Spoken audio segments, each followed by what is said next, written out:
she's staring at.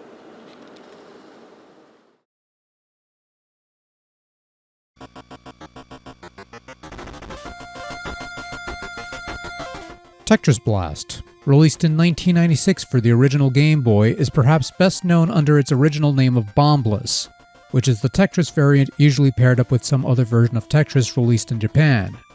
I had forgotten this version exists, much less released in North America, but there you go, you remember something new every day. And probably forget about it later. And then you suddenly remembered that you actually mentioned this game in a prior video you did almost a decade ago. Any of you folks play a game called Tetris Blast on a Game Boy? That's actually Bombless with a marketable name. So Tetris Blast, or Bombless, is a different beast from your usual Tetris offering, because the goal isn't to form complete lines to clear them, but rather clearing away everything in the well. Forming lines does nothing on its own, they'll count, but they'll stay put. Rather, your goal is to form lines with bombs in them, at which point any bombs within a line will explode and clear a certain distance. The more lines you form, the bigger the explosive yield for each bomb. And if the blast reaches another bomb within its radius, that'll set off a chain reaction and cause more explosions. Sticking 4 bombs together in a square will create a super bomb, whose blast will usually cover the well's width. Ideally, one of these placed in the middle with a low stack is usually enough to clear the whole lot, and that's usually where you want to aim for.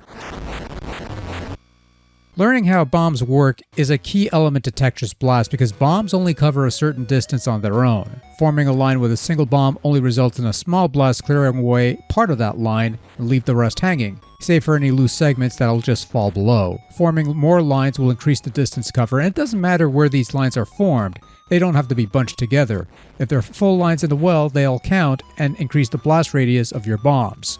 It's a fairly basic concept that admittedly isn't entirely straightforward, especially to the newcomer, but once you get the hang of how things work, things do get a bit easier to manage, but not necessarily easier to master. Tetris Blast offers 3 modes of play. There's Contest, the main single-player mode, offering you 100 boards for you to clear in the least amount of moves possible, with any remaining moves added to your grand score. Every 5th board cleared rewards you with a brief intermission, and you're given a password for every board you clear, should you want to continue onwards. But should you prefer something less strict and more freestyle, there's the training mode, which is really just a marathon mode that doesn't keep track of any stats and keeps going until you either top out or quit. Finally, there's the fighting mode, which I thought was a typical versus mode similar to what you have against a second player via Game Link, obviously simulated because you can't see the second screen. But as it turns out, you're actually trying to kill the little critter on screen either by squishing it or blowing it up with bombs. And you do this until the critter eventually dies, and you move on to the next stage where you have a slightly more clever critter to deal with, and yeah, no, not for me. Sorry. Control is typical Tetris fare for the time. Move your pieces with the D-pad, push down for a faster descent, and you have 2 rotate buttons. All of these work just fine.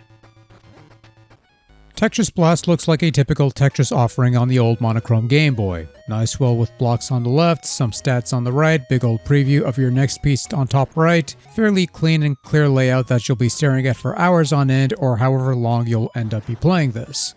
The intermissions that play every so often are also kind of funny, if not basic. Tetris Blast does make use of Super Game Boy functionality with unique color palettes and also a variety of backgrounds on display that changes depending on the round you're playing, which is rather neat if not a bit basic. It's also a fairly pleasant sounding game with a couple catchy, upbeat tracks that play for the different modes. You can pause the game and press select to cycle through the tracks if you want to listen to something different or nothing at all. Sound effects are simplistic but adequate. The explosions sound fine for portable bombless fare, so it's all good in my book. Would have been nice if they enhanced the explosions on the Super Game Boy side, but otherwise it's not a big deal.